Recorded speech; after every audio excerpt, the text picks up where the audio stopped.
Tsoffin ɗaliban koyon sanin makamar aikin jarida na Makarantar Kimiyya da Fasaha da ke garin Gusau Zakas sun kai ziyarar dubiya ga ɗaya daga cikin 'yan matan da 'yan bindiga suka yi garkuwa da su watanni 7 da suka gabata a kan hanyarsu daga Birnin Magaji zuwa Ƙauren Namoda. Ɗalibar mai suna Ummulkhairu Musa ɗaya ce daga cikin ɗaliban da ke koyon aikin jarida a makarantar Zakas. Tun dai bayan faruwar al'amarin, wasu daga cikin abokan karatun ɗalibar sun yi ta faɗi tashi don ganin Allah ya kubutar da ita. Tsohon shugaban ɗaliban sashen Yusha'u Lawwali ya jaddada godiyarsa ga Allah Subhanahu wa ta'ala da 'yancin da Ummulkhairu ta samu, ya kuma isar da saƙon malamansu waɗanda ba su samu zuwa ba da sauran abokan karatunsa da ke nesa. Ya kuma kira ga sauran ɗaliban da su kasance 'yan uwa. Haka kuma ya yi ta'aziyya a madadin ɗaliban sashen. Da kuma rasuwar mahaifiyarta, Ubangiji Allah ya ji ƙarshen malamanmu waɗanda duban sun taho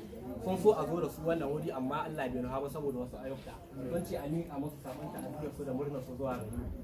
Bayan kammala jawabin tsohon shugaban ɗaliban sashen, sai sabon shugaban ɗaliban ya tashi tare da nuna farin cikinsa na dawowar Ummulkhairu, tare da neman sauran ɗaliban su yi koyi da abin da na bayansu suka yi. Ji daɗi sosai domin mun ga darasi mu da muke sauran ɗalibai a cikin makaranta.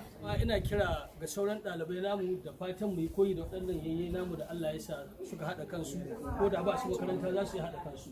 A nasu ɓangaren iyayen Ummulkhairu sun nuna matuƙar farin cikinsu tare da ƙara godiya ga Allah Subhanahu wa ta'ala da nasarar da aka samu na dawowar Umma.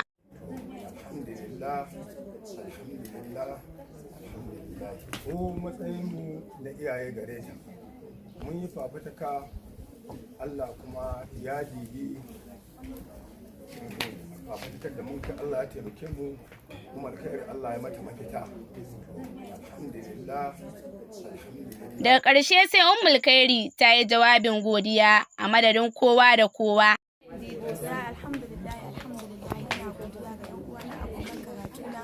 Na gode sosai, Ubangiji Allah ya saka da alkhairi, Allah Ubangiji ya kai lada cikin aljanna firdausi, ya Ubangiji Allah ka ƙara haɗa kan kullum, kuma Ubangiji Allah ya kare mu da shiga miyagun ƙaddarori irin wannan da ma makamancin haka. Nafisa Ibrahim Hassan, Commander Online TV.